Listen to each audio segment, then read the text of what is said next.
Hi friends, আশা করি তোমরা সবাই খুব ভালো আছো। আমিও খুব ভালো আছি। আজকের মেঘ করে আছে, কিন্তু তবুও গুমোট গরম যাচ্ছে না কিছুতেই।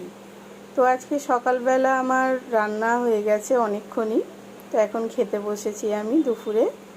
আজকে আমি খাবো ভাত, কলমি শাক ভাজা পেঁয়াজ দিয়ে, আর ডিম ভেজে আলু পেঁপে কাঁঠাল দানা দিয়ে তরকারি করেছি। এটাই আজকে আমার দুপুরের খাবার।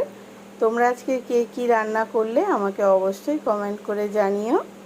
আর আমার চ্যানেলকে ভালো লাগলে লাইক করো, শেয়ার করো, সাবস্ক্রাইব করো। আবার তোমাদের সঙ্গে দেখা হবে নতুন ব্লগে।